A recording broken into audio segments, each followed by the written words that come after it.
आपने ये कहा, कल ये कहा गया कि हमारी शनाख्त, हमें ये कहा गया कि हमारी शनाख्त फॉर्म 47 है, फॉर्म गलत लगा दिया। हमारी शनाख्त 9047 है, फॉर्म 47 नहीं 9047 हमारी शनाख्त है, और फॉर्म 45 हमारे पास है, फॉर्म 45 हमारे पास है। हम तो कह रहे हैं इनकी बात सुने, लेकिन ये बात सुनने को खुद तैयार नहीं है।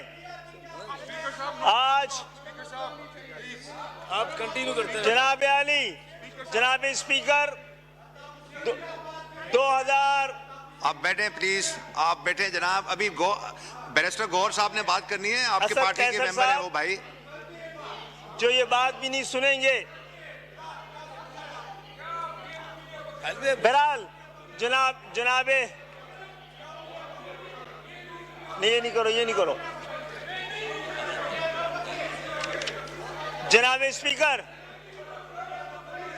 जनाब स्पीकर, जनाब स्पीकर,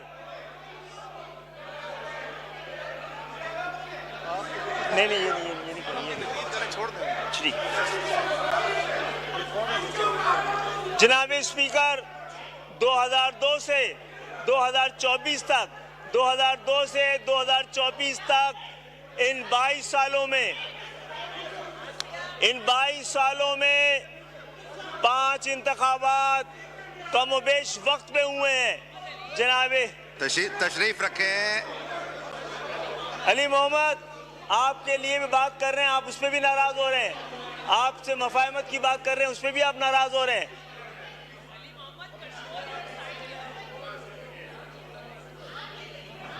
इकबाल भाई आ जाए, इकबाल भाई। भैया आए आए आए, यार आपने मेरी तकरीर खराब कर दी।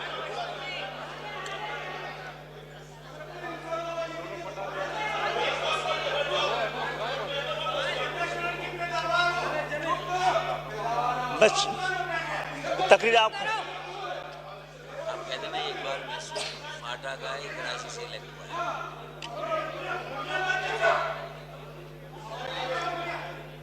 जनाब स्पीकर, 2002 से 2024 तक 22 साल से इंतखाबात पाकिस्तान में अल्हम्दुलिल्लाह कमोबेश वक्त पे हो रहे हैं। इन 22 सालों में 4 ऐवानों ने अपनी मुद्दत पूरी की है। 5 दफा इंतखाबात हुए, 4 ऐवानों ने अपनी मुद्दत पूरी की है। इन 22 सालों में 4 मुख्तलिफ जमातों ने वफाक में हुकूमतें बनाई हैं। और हाँ, ये बात अलग है कि वजीर आज़म अपनी मुद्दत पूरी ना कर सके।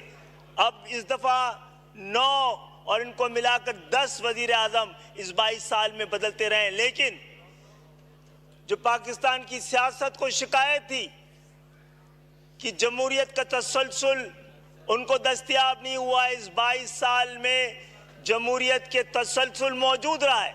लेकिन क्या ये जमहूरियत का तसलसल खुशहाली, अमन, इस्तेहकाम की जमानत बन सका है? नहीं बन सका है।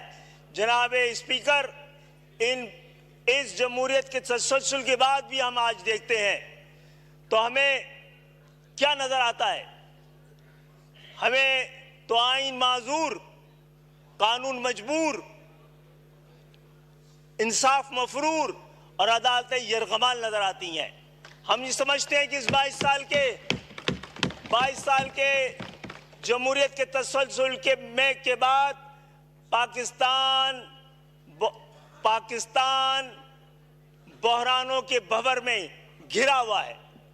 हम ये आज बिलावल भुट्टो साहब ने भी, वजीर आज़म साहब ने भी, हम सब ये कहते रहे कि पाकिस्तान का सबसे बड़ा मसला माशी बहरान है, सबसे बड़ा बहरान माशी बहरान है, माली बहरान है। लेकिन समझने की बात यह है कि पाकिस्तान का सबसे बड़ा मसला, सबसे बड़ा बहरान माशी और माली नहीं बल्कि नियतों का बहरान है। अगर आप खुद टैक्स अरबपति लोगों से नहीं लेंगे, अगर ज़राअत टैक्स नहीं देगी, अगर आपको ज़राअत पे टैक्स नहीं लगाना है तो जागीरदाराना निज़ाम पर आप टैक्स लगाएं।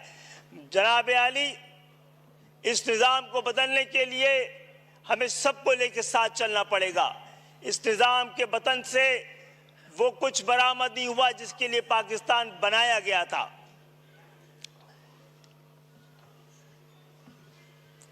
मैं ये समझता हूं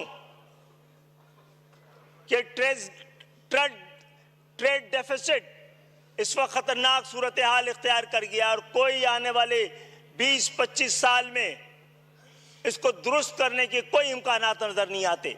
लेकिन मैं इस ट्रेड डेफिसिट से ज्यादा परेशान वो ट्रस्ट डेफिसिट है जो हमारे दरमियान, हमारी कौम के दरमियान मौजूद है। जनाब आली, मसला हम उस खतरे और हमें डर है कि पाकिस्तान कहीं को फाइनेंशियल बैंकरप्सी ना हो जाए, लेकिन वो जो मॉरल बैंकरप्सी ऑलरेडी हो चुकी है उस पर हमारी तवज्जो नहीं है। हम क्लैरिकल डिसऑनेस्टी पे तो कानून बनाते हैं, लेकिन जो इंटेलेक्चुअल डिसऑनेस्टी इस मुल्क में तबाही मचा रही है उस पर हमने कभी गौर नहीं किया है। जनाब स्पीकर साहब, जो कुछ 4 दिन से इस ऐवान में हो रहा है 2024 की असेंबली में हो रहा है, ये 2018 की असेंबली में भी यही हो रहा था।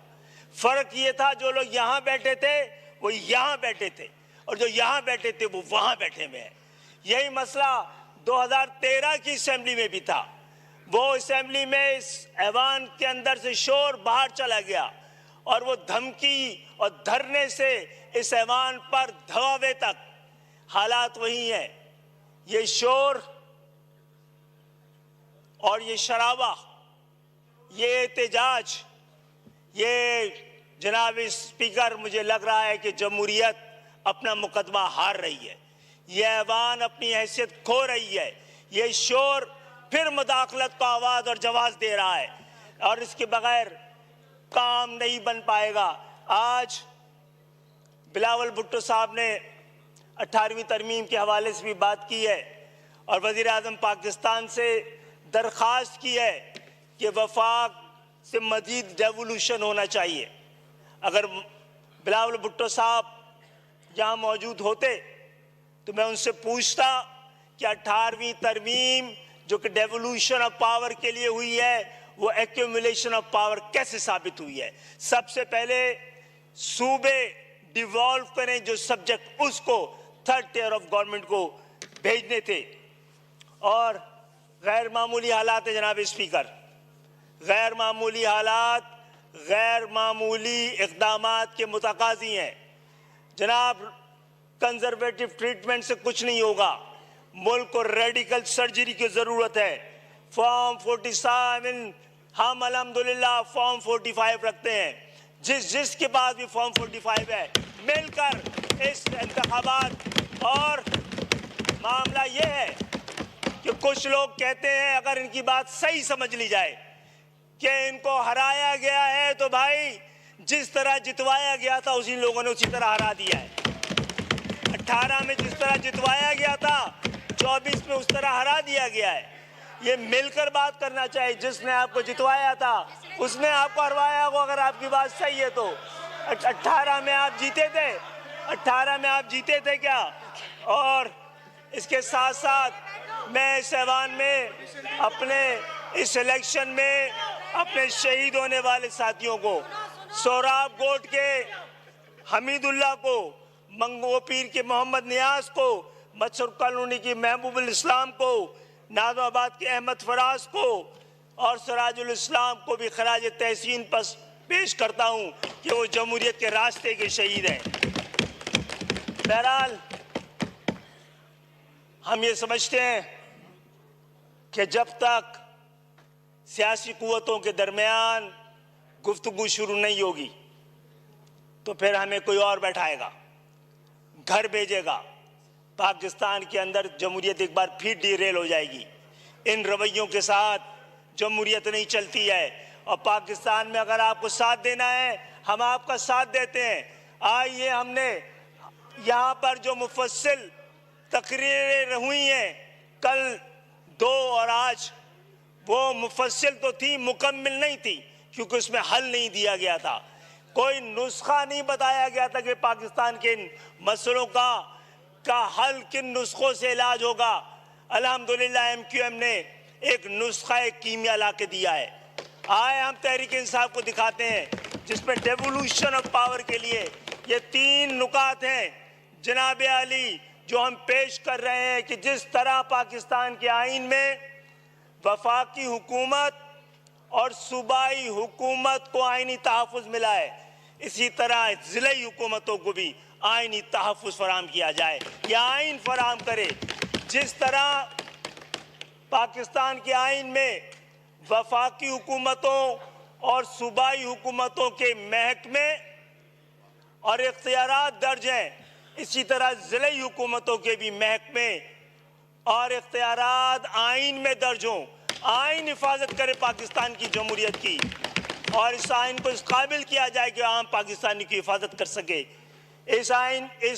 हमारी इस आइनी तरमीम में इस बात को पाबंद किया गया है कि NFC अवार्ड को PFC अवार्ड के साथ मशरूत किया जाए, और आइन वफाक को, सूबे को और ज़िले को एक ही फार्मूले के तहत वसाइल फराहम करे। और हम ये चाहते हैं कि जब तक पाकिस्तान में बुनियादी जमहूरियत ना हो, ज़िले हुकूमतें ना हो, आम इंतखाबात को कराना मुमकिन ना हो। बात बहुत करनी थी, लेकिन बात अगर ऐवान में नहीं होगी और वह ऐवान से बाहर होगी तो हमारी आवाज़ पहले भी बहुत तवान आ रही है। इस पाकिस्तान के खातिर हमने भी बड़ी कुर्बानियाँ दी हैं, लाखों जानों की कुर्बानी दी है, इस जमहूरियत की खातिर भी कुर्बानियाँ दी हैं, और इसके बावजूद हमने पाकिस्तान को हमेशा हम पाकिस्तान जिंदाबाद के नारे के साथ खड़े रहे हैं। ये हम ही थे कि जब पाकिस्तान की हुर्मत और अपनी लीडर के दरमियान हमें फैसला करना पड़ा तो हमने पाकिस्तान के हक में फैसला किया है। और आज भी हम पाकिस्तान को कहते हैं कि और कितनों का लहू चाहिए तुझे अर्ज़ वतन, जो तेरे आरिज़े बेरंग को गुलनार करे। कितनी आहों से कलेजा तेरा ठंडा होगा, कितने आंसू हो जो तेरे सहराओं को गुलजार करें, कितने पैमानों के पुर्जे हुए तेरे ऐवानों में, कितने ख्वाब थे जो तेरी शाहराओं में संसार हुए।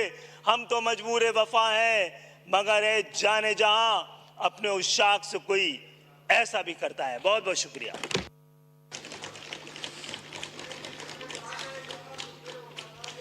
जी बैरिस्टर गौहर साहब, मगर उससे पहले मैं एक गुजारिश करता चलूँ ऑनरेबल हाउस को कि देखें, जब तक हम इस माहौल को बेहतरी की तरफ ले जाएंगे तो हम सब मेंबरान जो हैं इस हाउस के अपने मसले भी उठा सकेंगे, और ये अगर डेडलॉक की तरफ जाएगा तो ये कमेटियां भी डिले होंगी, और आपका जो पूरा एक निज़ाम जो है असेंबली का ये एक तरह जुड़ेगा नहीं जिस तो के आगे चल सके। तो मेरी गुजारिश होगी इस माहौल को बेहतरी की तरफ ले जाएं, जैसे असद कैसर साहब ने कहा कि हमने इस माहौल को बेहतर करना है, डेमोक्रेटिक फोर्सेस ने मिलना है तो बेहतर होना है।